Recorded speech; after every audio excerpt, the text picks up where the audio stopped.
오늘도 코로나19 사태가 지속되고 있는 어려운 환경 가운데서도 또 가정의 달을 맞으며 또 우리가 함께 이웃사랑 나눔 예배에 또 참여하신 모든 분들께 우리 하나님이 약속하신 하늘의 위로와 소망의 말씀이 충만히 임하시는 복된 이 시간이 되실 수 있기를 간절히 소원합니다. 우리 아름다운 꿈의 교회는 올해 들어와서 구약성경 창세기 말씀을 통하여 코로나19로 침체된 우리의 신앙과 우리의 믿음을 어떻게 회복해야 하는지에 대해서 무엇보다도 하나님이 원하시는 회복과 부흥이 무엇인가에 대해서 우리가 말씀을 통해서 배우고 있습니다. 다만 오늘은 가정의 달을 맞이하면서 또 우리가 가정의 주일을 맞으며 하나님께 감사의 예배를 드리는 관계로 창세기 말씀은 잠시 뒤로 하고 구약성경 10편 23편 1절에서 6절의 말씀으로 왜 가정은 하나님이 주신 축복의 선물인가 라는 주제로 우리의 가정에 대한 또 우리의 부모, 우리의 자녀에 대한 하나님의 약속의 말씀을 배우는 시간을 가지도록 하겠습니다.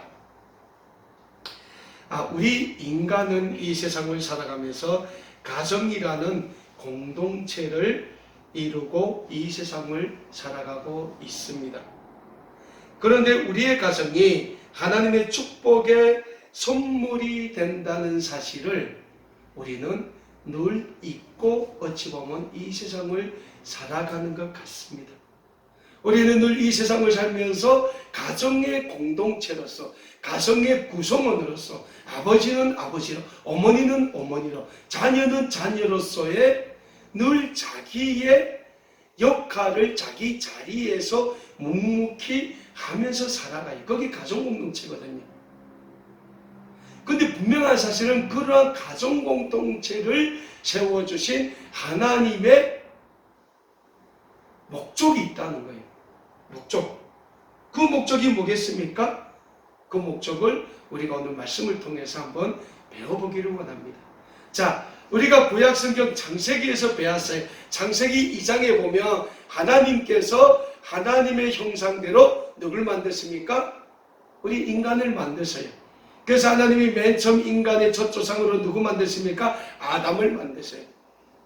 아마도 아담은 이 세상의 인류의 역사에서 남자치고는 하나님이 제일 멋있게 만들었을 거예요. 근데 그럼에도 불구하고 하나님께서 그 아담을 보니까 아담이 이렇게 생활하는 걸 보니까 아담이 독초하는 것이 하나님 보시기에 마음에 안 들었다. 그러니까 아담이 혼자 사는 게 하나님 보기에 별로 이렇게 마음에 안 드는 거예요. 그래서 하나님이 뭘 하십니까? 아담을 깊이 잠들게 하시고 아담의 갈비뼈를 하나 취해서 아담에게 돕는 배필, 성경은 분명 돕는 배필이라고 했어요. 돕는 배필로 누굴 만드셔요? 여자를 만드셔요. 하와죠. 아마 하와는 또 하나님이 인류 역사 중에서 여자치고는 가장 아름답게 만드셨을 거예요. 왜? 여자로서 처음이잖아요.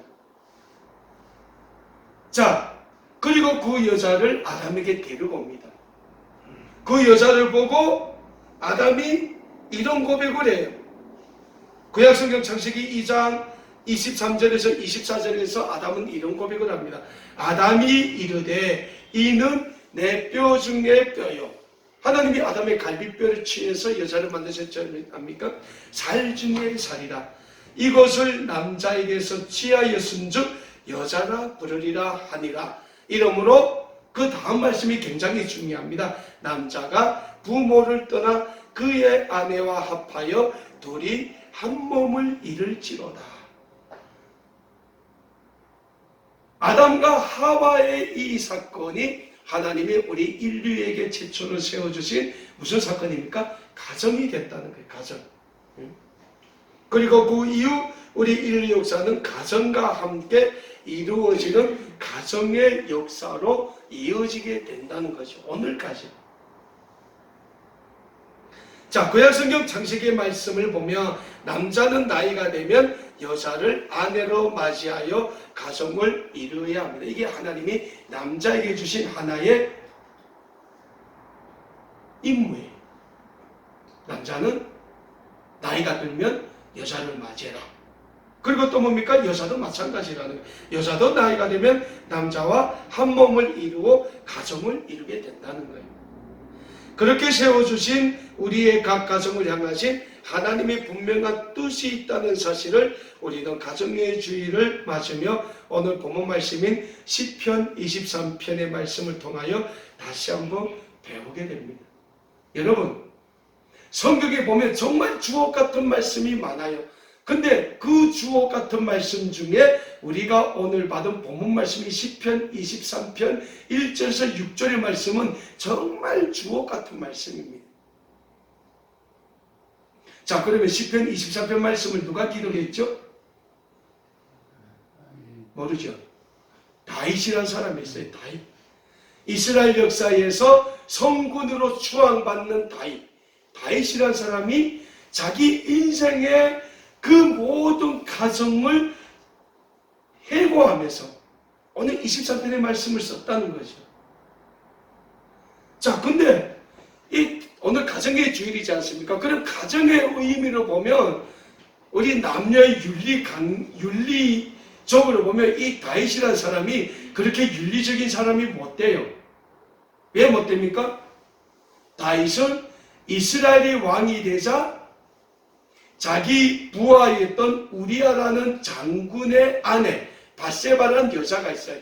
그 바세바라는 여자를 보고 그 바세바라는 여자를 자기 아내로 맞아들이기 위하여 살인도 해요. 그 바세바를 자기 여자로 맞아들이기 위하여 자기의 충성스러운 장수인 우리아라는 장군을 전쟁에 내보내서 의도적으로 죽게 만들어요. 그리고 그 바세바를 자기 아내로 맞이했다는 거죠. 그러니까 윤리적으로 굉장히 다윗은 잘못된 행동을 했고요. 그 결과 어떻게 됩니까? 하나님의 심판을 받죠. 그래서 다윗과 바세바 사이에서 아들이 태어나는데 그 아들을 하나님께서 죽이십니다. 자, 그럼에도 불구하고 이 다윗이 이스라엘 역사에서 성군으로 추앙받는 데는 근본적인 원인이 있습니다. 그 원인이 뭡니까? 다윗은 자기의 잘못에 대해서 하나님께 돌이킬 줄 아는 사람이었다라는 거예요. 여러분, 우리가 신앙생활 하지 않습니까? 우리가 믿음 생활해요. 우리 신앙과 우리의 믿음에서 가장 중요한 게 뭡니까? 사람은 죄를 져요. 죄 안 짓는 사람이 없어요. 이 앞에서 말씀 전하는 박 목사부터 해가지고 우리는 다 하나님 앞에서 죄인이에요. 나도 모르게 죄를 짓는단 말이죠. 근데 그보다 하나님께서 우리에게 원하시는 신앙과 믿음의 정체성이 뭡니까? 죄를 져도 하나님께로 돌이켜야 된다는 거예요. 하나님이 돌이키기를 원한다는 거예요. 예수님의 12제자 중에 베드로라는 사람이 있어요. 이 베드로가 예수님 보고 물어봐요. 선생님, 사람이 하루에 몇 번이나 죄를 지면 용서할 수 있겠습니까?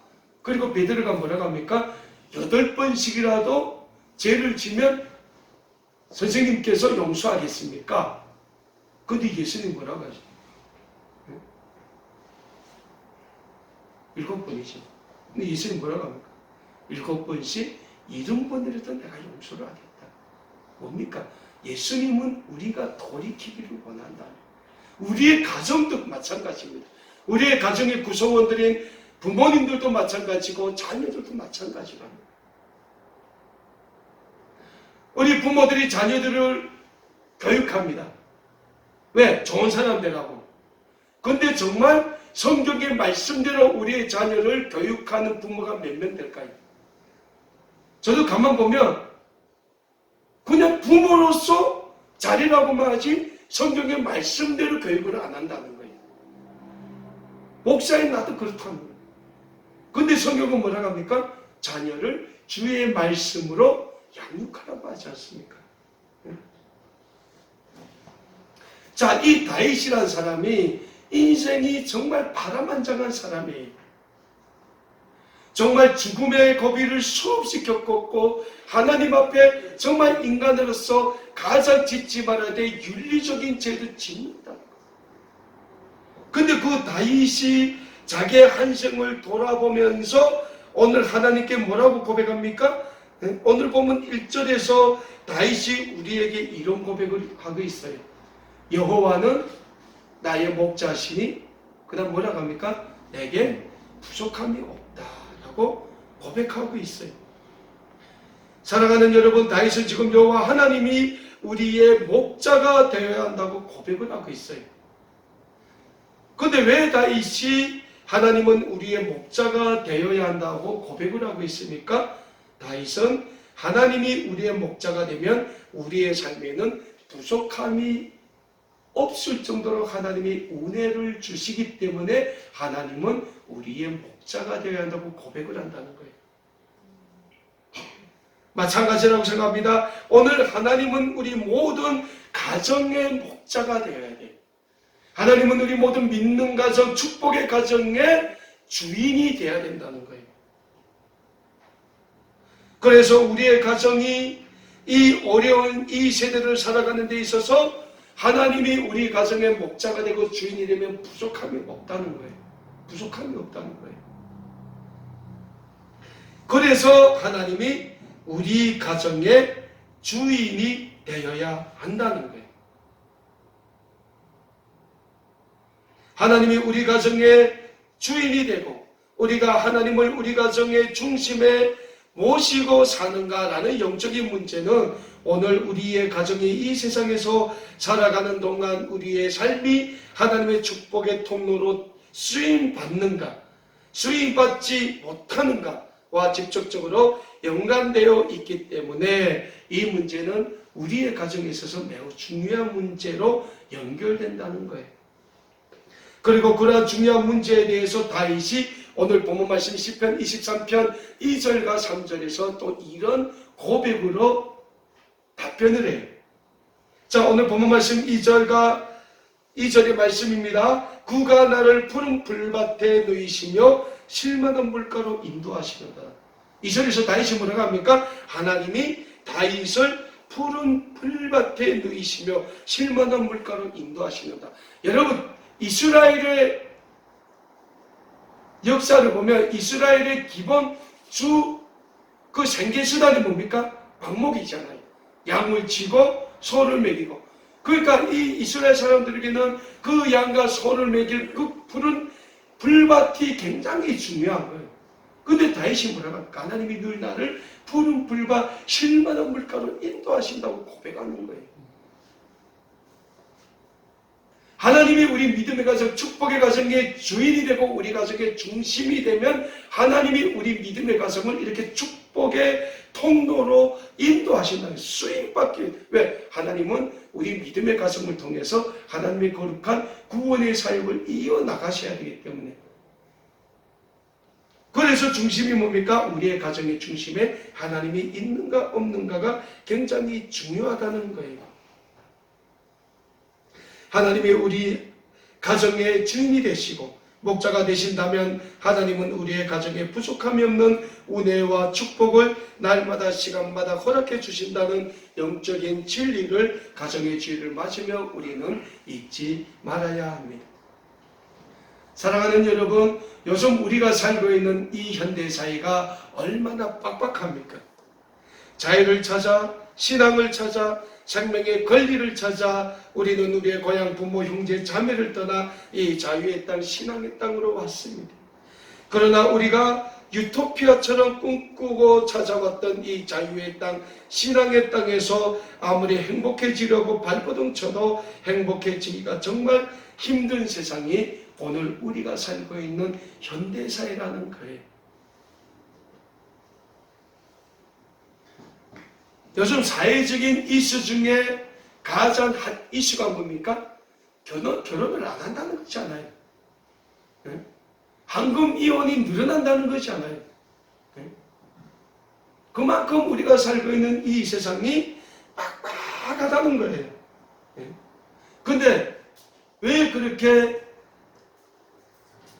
청춘 남녀들이 결혼 안 하고 학문위원이 늘어납니까? 우리의 가정에, 우리의 삶의 그 중심에 참 목자가 되시고 참 주인이 되시는 하나님이 없기 때문이라는 거예요. 그 하나님이 있으면 우리가 아무리 어려운 이 세상에서 살아간다 할지라도 하나님이 우리의 가정을 늘 축복해 주고 우리의 가정을 지켜 보호해 주시게 된다는 거예요.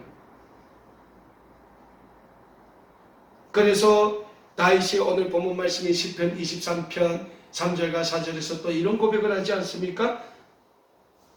내 영혼을 소생시키시고 자기의 이름을 위하여 우리의 길로 인도하시는 도다. 내가 사망의 음침한 골짜기를 다닐지라도 해를 두려워하지 않을 것은 주께서 나와 함께 하심이라. 주의 지팡이와 막대기가 나를 안위하시나이다 라고 다윗이 고백해요.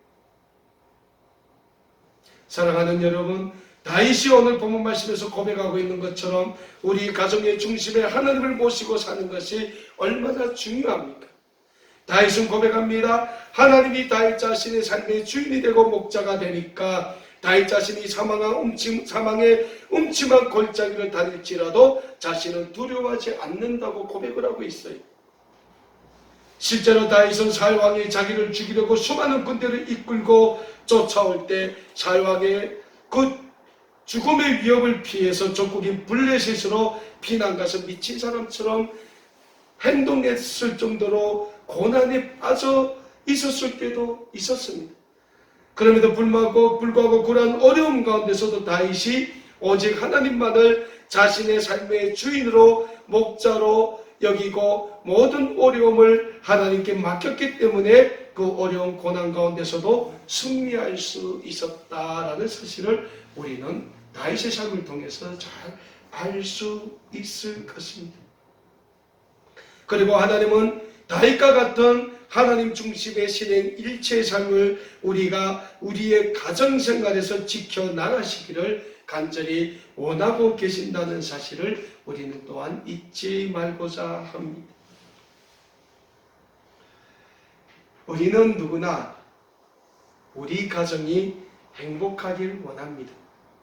사람은 누구나 우리의 가족의 일원들인 부모, 형제, 자매 그리고 자녀와 친척들까지도 다 건강하고 행복하게 하는 일이 행복하며 하는 일이 잘 되며 살아가기를 원하고 있다는 겁니다. 그러한 가정이 우리 가정의 구성원들이 하나님의 축복 아래 자녀를 낳아 기르며 각자의 자리에서 부모로서의 역할, 자녀로서의 역할을 해나가는 그 가정이 하나님의 축복의 선물로서의 그 가정으로서의 그 가정의 구성원으로서의 사명을 다해 나가게 되는 가정이라고 할 수 있을 겁니다. 그렇다면 우리의 가정의 구성원들이 하나님이 가정을 세워주신 거룩한 뜻에 맞게 각자의 역할을 잘 감당해 나가는 것이 또한 가정의 행복을 위해서는 무엇보다 중요하다고 성경에서는 우리에게 말씀하고 있습니다. 그렇다면 사랑하는 여러분, 가정의 주일을 맞으며 하나님이 세워주신 우리 가정에서 가정의 구성원들이 해나가야 될 역할은 무엇이 되겠습니까? 신약성경 에베소서 5장 22절에서 24절의 말씀에서는 우리에게 이런 말씀을 주고 있습니다. 아내들이여 자기 남편에게 복종하기를 주께 하듯 하라. 이는 남편이 아내의 머리됨이 그리스도께서 교회의 머리됨과 같으니 그가 바로 몸의 구주시니라. 그러므로 교회가 그리스도께 하듯 아내들도 범사에 자기 남편에게 복종할지니라. 이 말하면 요즘 우리 아내들은 뭐라고 합니까?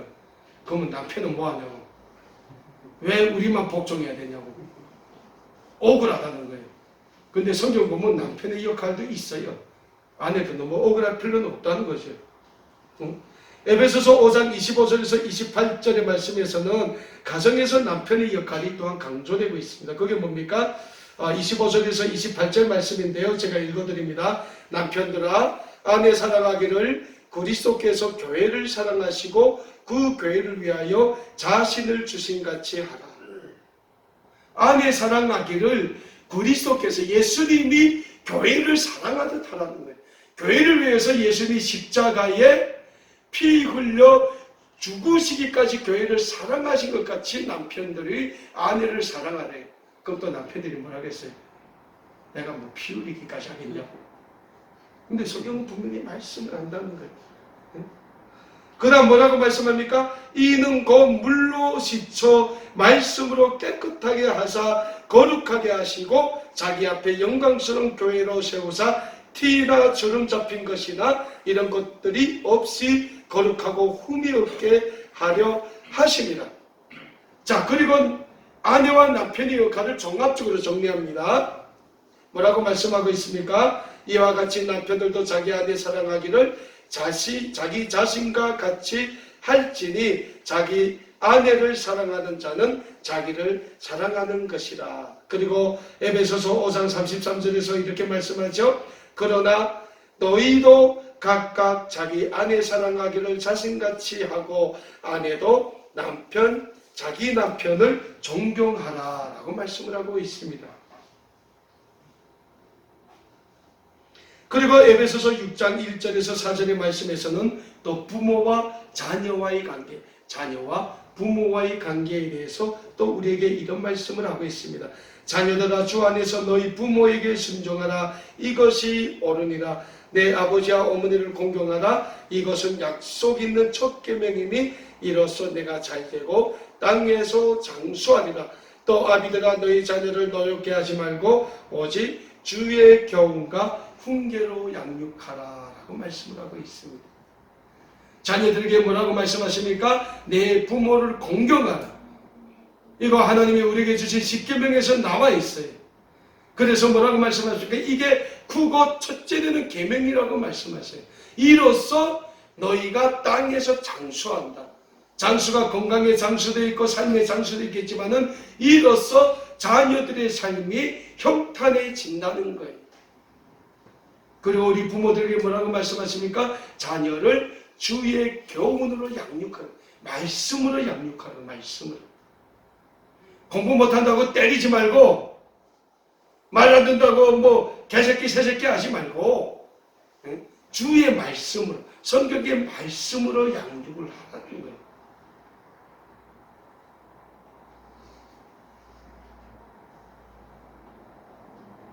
제가 언젠가 이제는 오래됐죠. 내가 서울교회 있을 때니까 뭐 일이 있어서 그 하나원 갈 일이 있어서 이렇게 갔어요. 근데 뭐 서울교회에서 이렇게 뭐 한정협이라는 그 단체하고 해가지고 거기서 뭐 그 하나원에 있는 우리 고향에서 오신 분들 위로 예배 드린다고 이렇게 간 적이 있는데 그러니까 이 엄마가 어린 딸 손목 잡고 이렇게 했는데 좀 늦었나 봐. 그러니까 길을 가면서 거기까지 가는데 계속 욕하는 거예요. 그 욕이 우리 고향 말부터 시작해서 안 되는 중국말부터 시작해서 한 3개 국어가 동원돼요. 막 가이덴 하면서 뭐 빨리 가자는 거지. 아이 저 죽이지도 못하겠고 뭐 이러면서 기타 등등. 근데 성경은 뭐라고 합니까? 그렇게 하지 말라. 주의 말씀으로 자녀들을 양육하라는 거예요. 사랑하는 여러분, 성경은 우리에게 가정에서 각 구성원인 아내와 남편 그리고 자녀와 부모와의 관계 설정을 명확하게 하고 있습니다. 그런데 성경이 우리에게 요구하는 그 가정의 구성원들의 역할이 무엇을 중심으로 설정되어 있습니까? 그거는 다름이 아닌 교회와 예수 그리스도를 중심으로 설정되어 있다는 사실을 우리는 말씀을 통해서 발견하게 됩니다. 그것은 우리의 가정과 가정의 구성원들의 역할이 교회와 교회의 머리가 되시는 예수 그리스도를 중심으로 설정되어 있다는 것은 우리의 가정이 다름 아닌 하나님이 세워주신 가정이기 때문에 우리의 가정은 하나님의 영광을 위한 축복의 통로로 되어야 하기 때문에 교회를 중심으로 교회의 머리가 되시는 예수 그리스도를 중심으로 이루어져 있다는 거예요. 그리고 무엇보다 중요한 게 뭡니까? 우리의 가정은 교회를 떠나서는 교회의 머리가 되시는 예수 그리스도를 떠나서는 한 걸음도 움직일 수 없다는 거예요.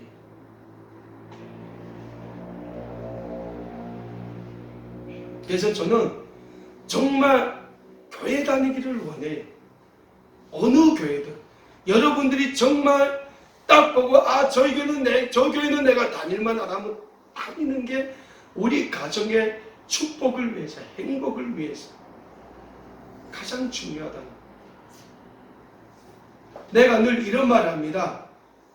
전 세계에서 가장 큰 상이 뭡니까? 노벨상이죠. 노벨상.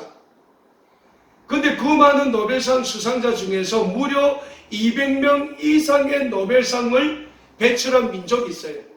어느 민족입니까? 유대인들이잖아요. 노벨상을 제일 많이 받은 민족이 유대 민족이에요. 200명 이상이 받았어요.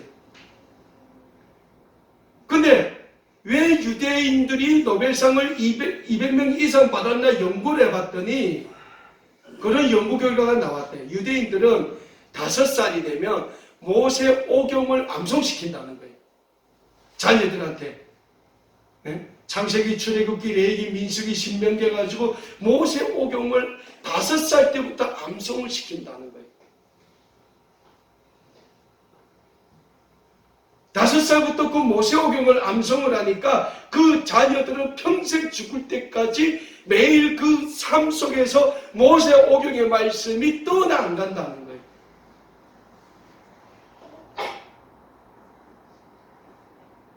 물론 유대인들도 100% 하나님 믿는다고 하지만은 올바르게 믿는 것은 아니에요. 예수 그리스도를 못 받아 죽였잖아요. 그럼에도 불구하고 유대인들이 전 세계를 지금도 보이지 않게 지배할 수 있는 힘은 어려서부터 그 모세 오경을 외우게 하는 그 힘이 그렇게 강력하다는 거예요.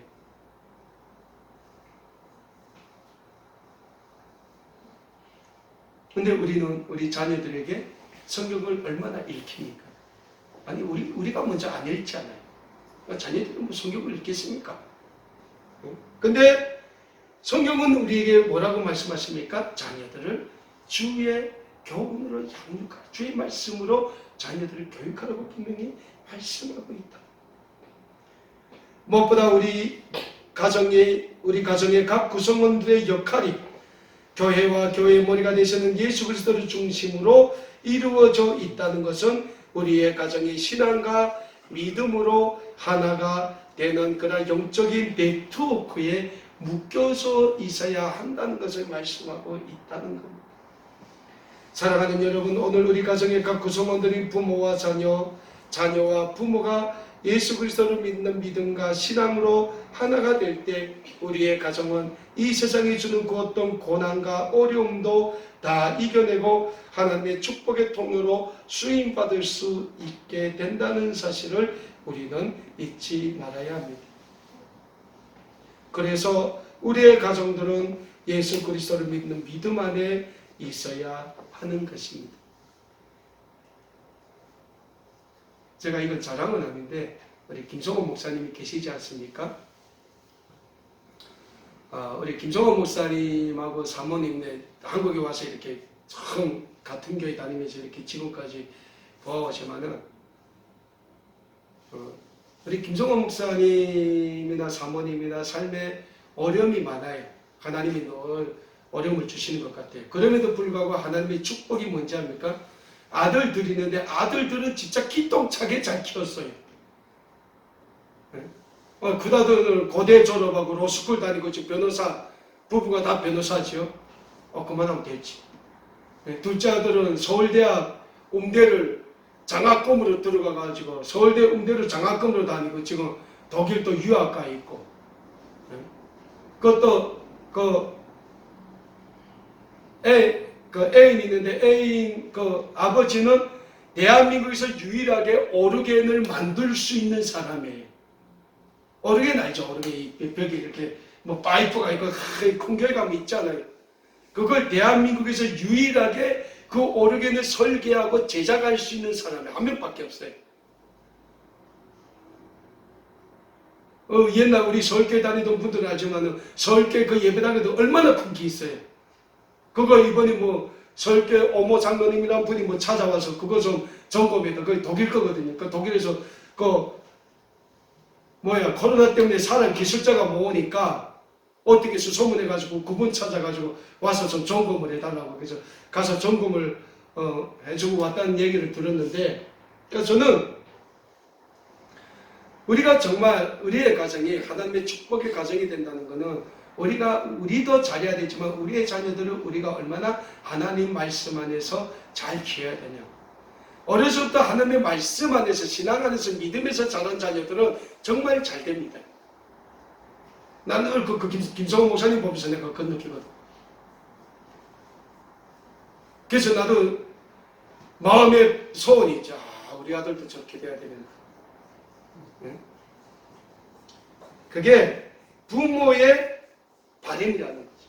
근데 그 바람도 어디에 돼야 되냐? 세상에 돼야 되냐? 교회에 돼야 되냐? 인간적인 내 욕심의 그 꿈을 돼야 되냐? 아니면 하나님의 말씀의 그 꿈을 돼야 되냐? 꼭 판가리 됩니다.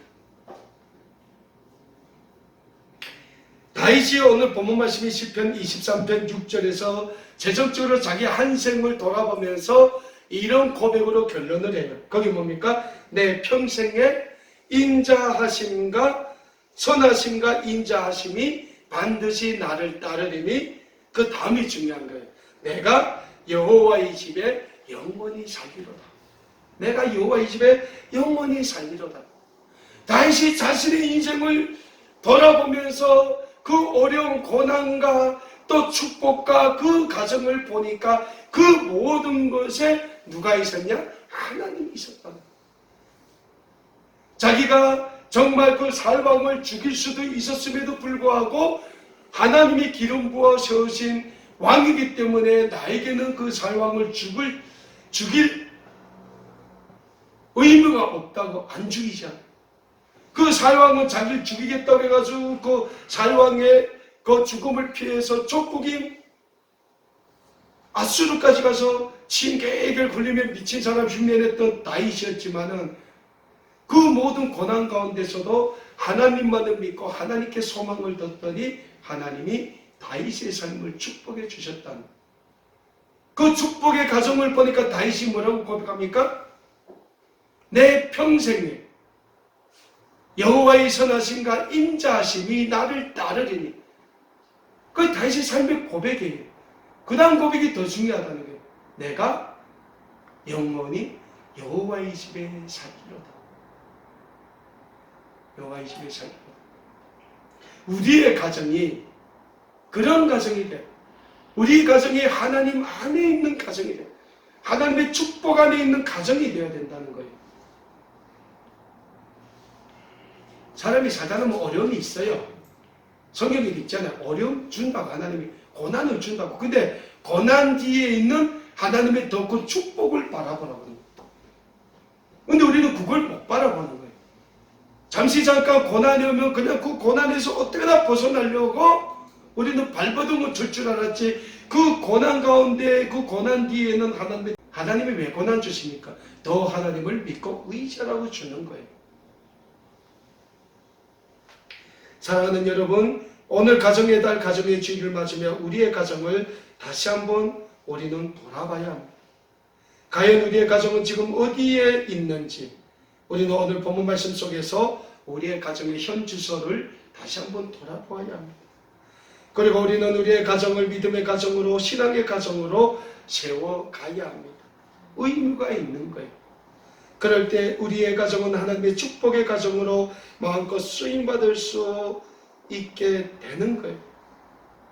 가정에 달 맞으며 다시 한번 가정의 주일을 맞으며 우리의 가정을 돌아보며 우리의 가정을 하나님의 축복이 차고 넘치는 아름다운 가정, 축복의 가정으로 세워가시기에 힘쓰심으로 우리의 가정을 통하여 이루시고자 하는 하나님의 축복의 그 도구로 마음껏 쓰임받을 수는 있는 우리 모두가 다 되실 수 있기를 우리 주님의 이름으로 간절히 소원합니다. 기도하겠습니다.